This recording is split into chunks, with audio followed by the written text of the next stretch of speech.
Hello students, welcome to EPG Pathshala program. I am Dr. Shoaib Lukman from the Council of Scientific and Industrial Research, Central Institute of Medicinal and Aromatic Plants, Lucknow. Today we are going to talk on lipid oxidation part 1 from the paper Lipid Metabolism.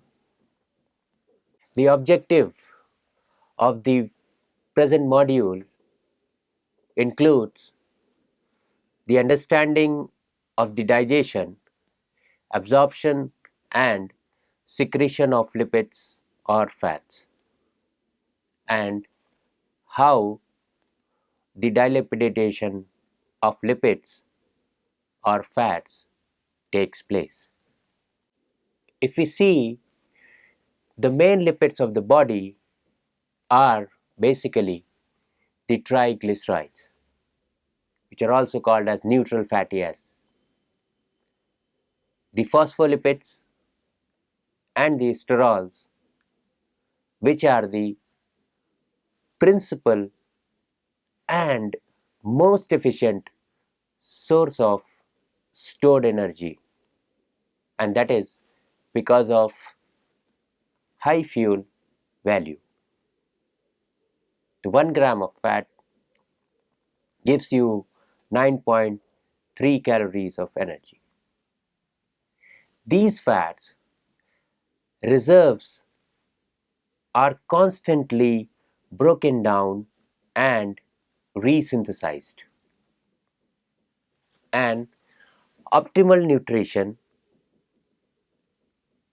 must contain a certain amount of fat along with the essential fatty acids.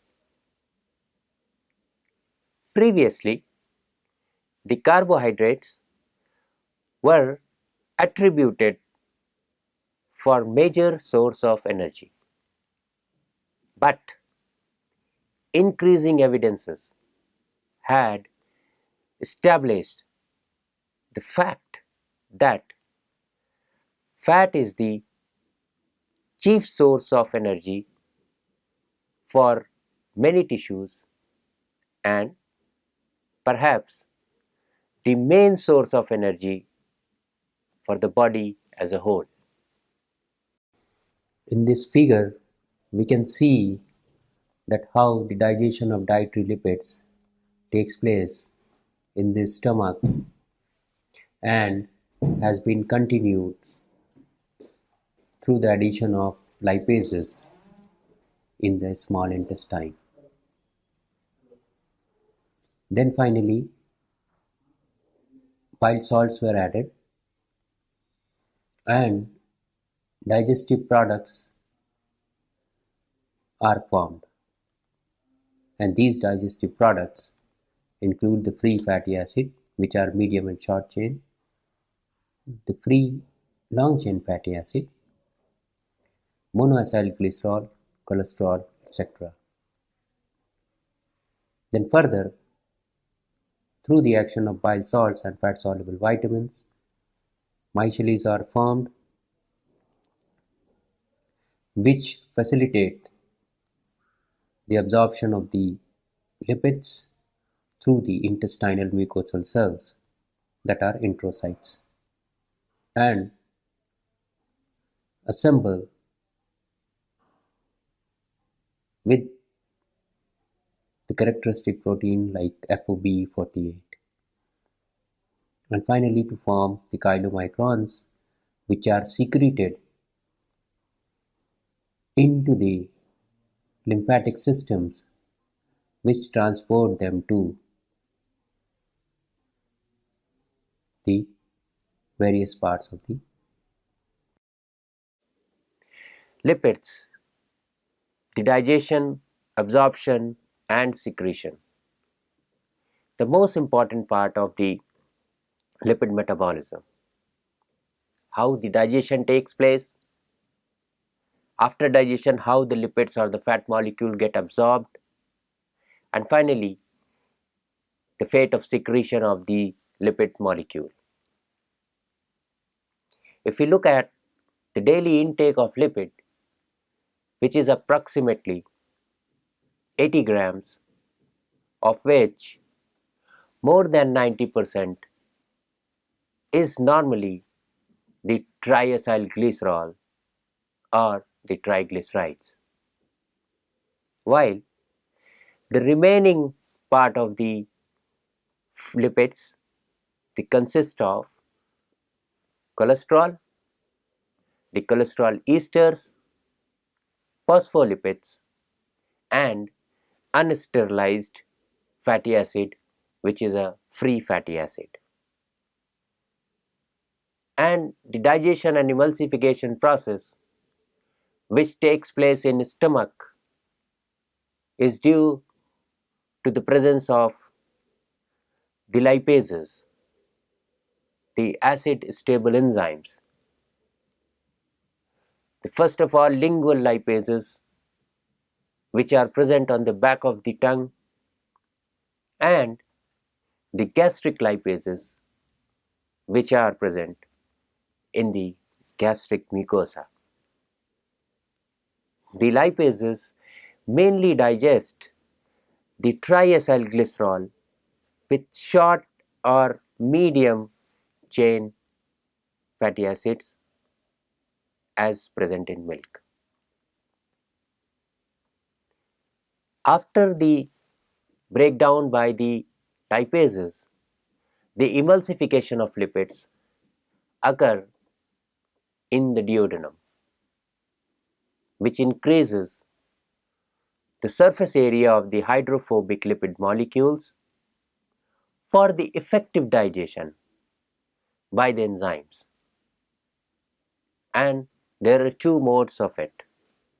The first mode is through the detergent property of the bile salts, and the second method is through mechanical mixing resulting from the peristalsis movement. The bile salts are synthesized in the liver and stored in the gallbladder, are actually derivatives of the cholesterol. The emulsification process actually stabilizes the smaller individual particles and prevent them from coalescing. The dilapidation of lipids, which are the dietary lipids degraded by the enzymes of the pancreas, especially the pancreatic lipases, and the secretions of these pancreatic enzymes are hormonally regulated. The triacylglycerol are large enough to be degraded by mucosal cells of intestinal villi. Thus, they are first converted to the monoacylglycerol and free fatty acid by esterase and pancreatic lipase. In this figure, we can see here that how dietary lipids in form of phospholipid triacylglycerol enters from the mouth into the stomach. This phospholipid or triacylglycerol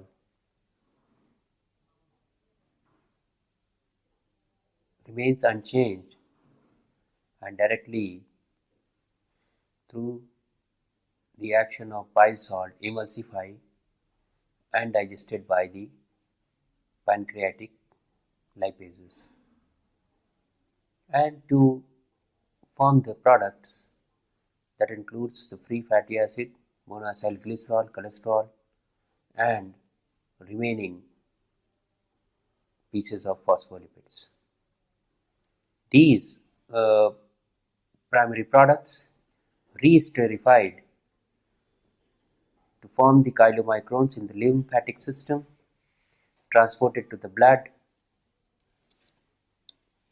and thereafter distributed in the different parts of the body. Cholesterol ester. Overall, the dietary cholesterol is present mostly in free, non-esterified form, while only 10 to 15% occurs in the esterified form.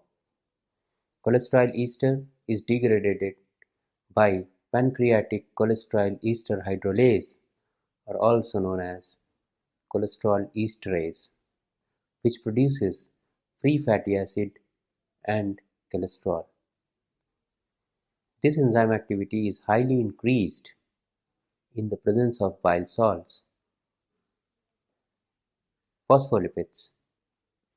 Phospholipids are acted upon by activated pancreatic phospholipase A2 and ultimately forming fatty acid and lysophospholipid. The lysophospholipid is acted on by lysophospholipase, leaving a glycerol phosphoryl base that may be excreted in the feces, or it can be further degraded or absorbed by the body. The hormonal control of lipid digestion in the small intestine. The hormonal control includes cholecystokinin, which is a small peptide hormone secreted by the mucosal cells of the lower duodenum and jejunum. This hormone acts on gallbladder, exocrine cells of pancreas, and small intestine. Another hormone, secretin, which is produced by the intestinal cells, helps in balancing the pH for optimal activity. In this picture, you can see how the cholecystokinin in blood through gastric mobility arises, and also after the small intestine, dietary lipids get into the gut endocrine cells and secreted in the blood. Overall, the gallbladder, the cholecystokinin and secretin regulates the digestion in the small intestine. Absorption of the lipids. The absorption of the lipids is mainly done through the enterocytes. These are the mucosal cells of the intestine, and before the absorption process takes place, these lipid moieties are ultimately broken down in the jejunum into free fatty acids, cholesterol, and 2-monoacylglycerol, which are the primary products. After that, micelles are formed in the intestinal lumen, and then these lipid droplets are absorbed in the brush border membrane of the enterocytes. In enterocytes, resynthesis of triacylglycerol and cholesterol esters occurs, whereas in secretion process, the newly resynthesized triacylglycerol and cholesterol esters are very hydrophobic in nature. Therefore, it is necessary to package it as lipid droplet surrounded by the thin layer of phospholipid, apolipoprotein B, and unesterified cholesterol. This helps in the stabilization and increased solubility. These particles, known as chylomicrons, are released from enterocytes into the lacteals, the lymphatic system, present in small intestine villi. Compartments in the utilization of lipids in the animals. If we see the figure, we can assume how the utilization of lipid takes place in the different compartments of the animal system. And these compartments include the lymphatic system, the blood, the muscles, the adipose tissues, the liver, the epithelial cells, and the lumen of the intestine. How this compartmentalization takes place? Let us understand that through diet, lipids gets converted in the lumen of the small intestine into triacylglycerol, and these triacylglycerols, on the action of bile salts and pancreatic lipase, gets transformed into monoacylglycerol and free fatty acids. This conversion then moves to the epithelial cells of the liver, the triglycerides, to form triglycerides plus proteins, plus cholesterol, and plus phospholipids. This all together forms the chylomicron, which is distributed through the lymphatic system and reaches the blood. And from where these chylomicrons get circulated, the free fatty acid gets circulated, the monoacylglycerol gets circulated to the muscles, to the adipose tissues,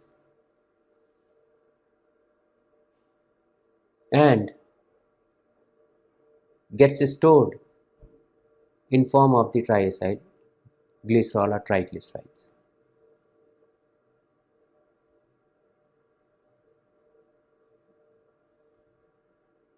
The biosynthesis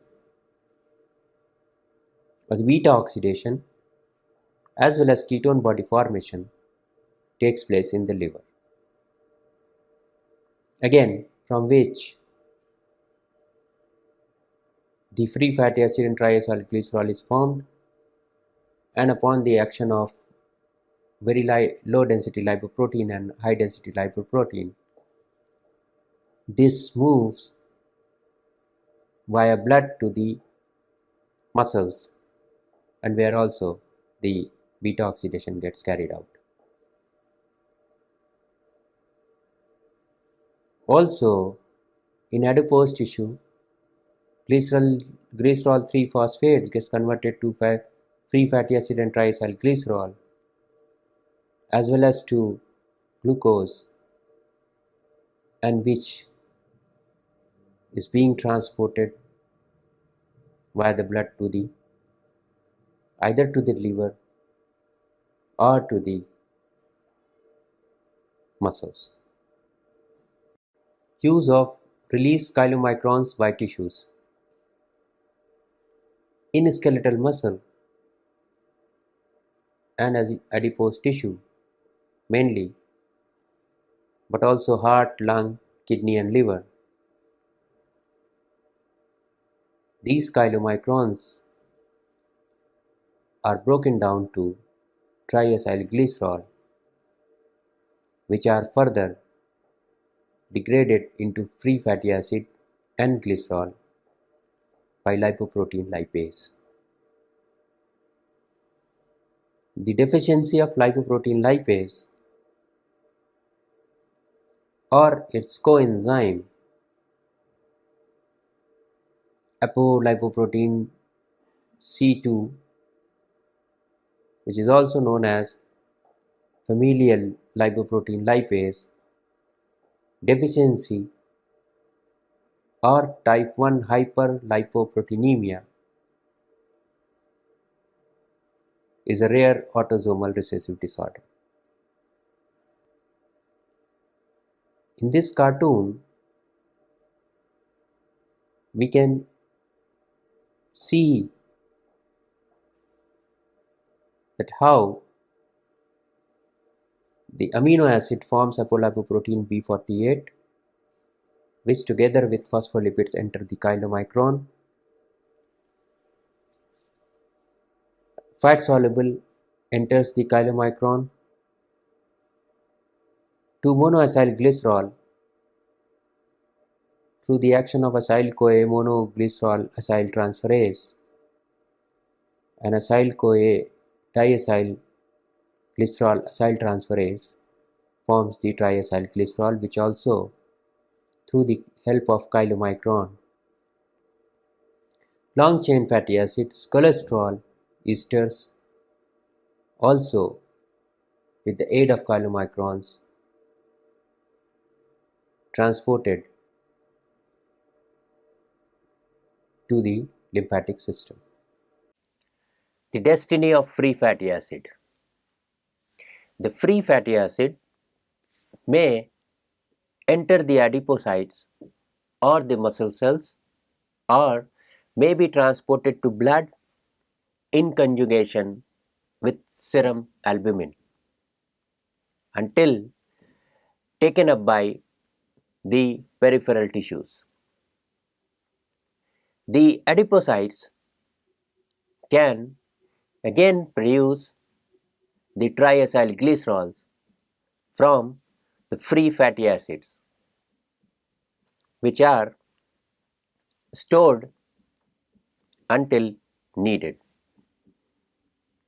In adipocyte, the hormone sensitive lipases hydrolyze the triacylglycerols and releases the fatty acids, which are the free fatty acids, into the blood,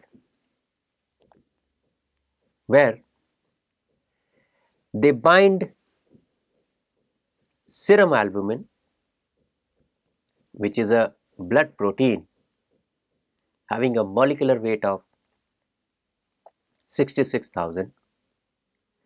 About half of the total serum protein, the serum albumins are present, and it non-covalently binds with as many as 10 fatty acids per protein monomer.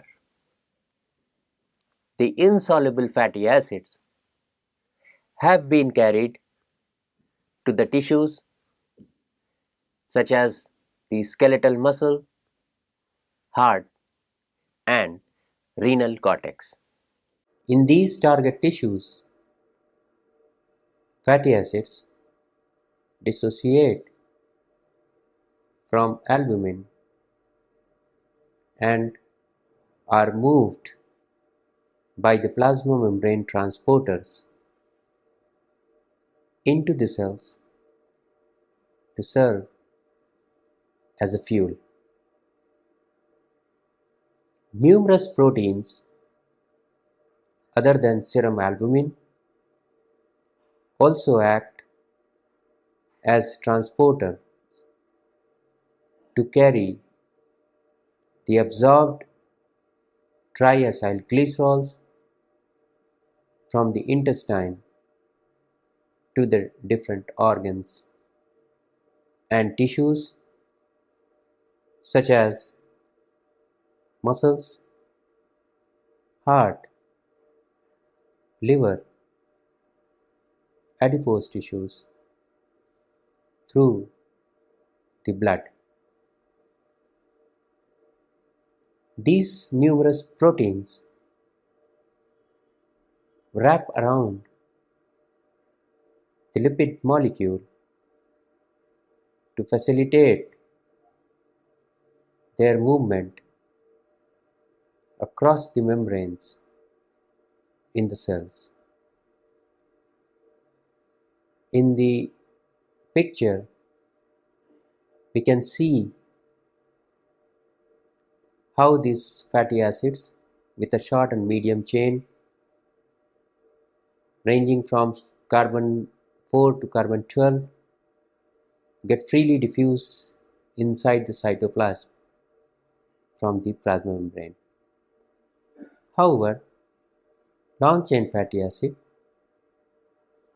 sometimes needs carrier or active transporter to get it diffused in the cytoplasm.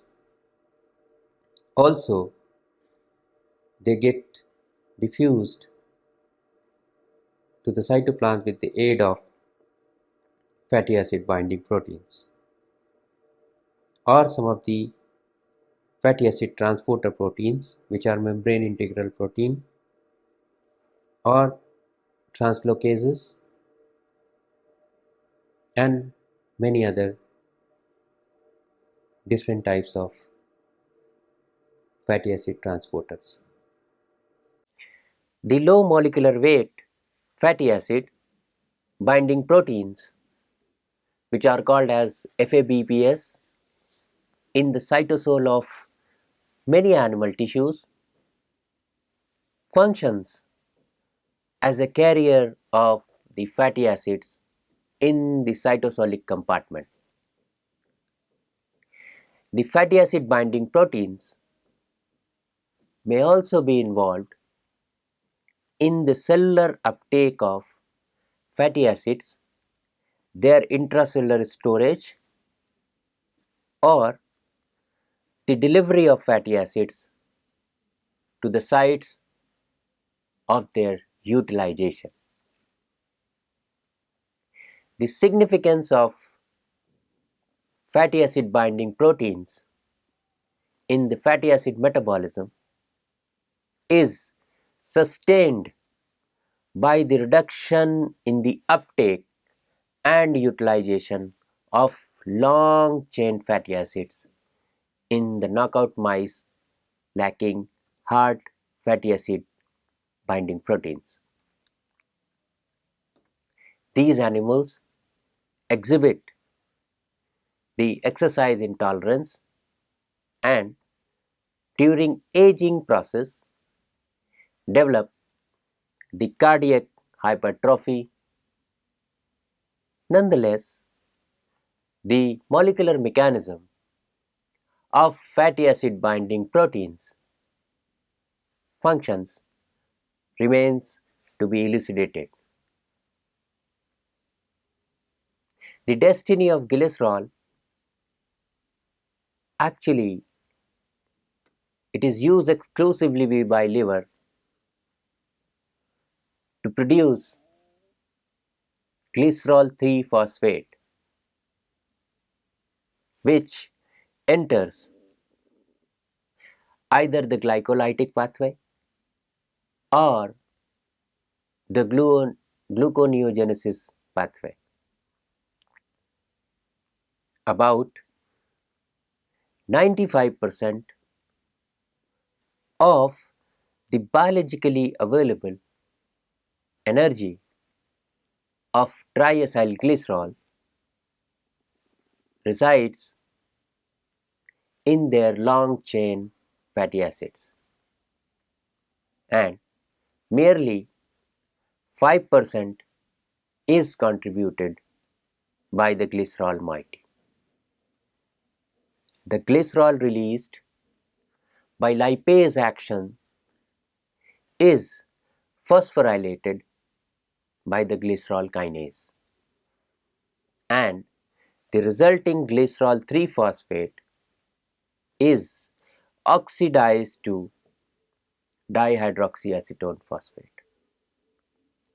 The glycolytic enzymes, for example triose phosphate isomerase, convert this compound to glyceraldehyde 3-phosphate, which is further oxidized via glycolysis.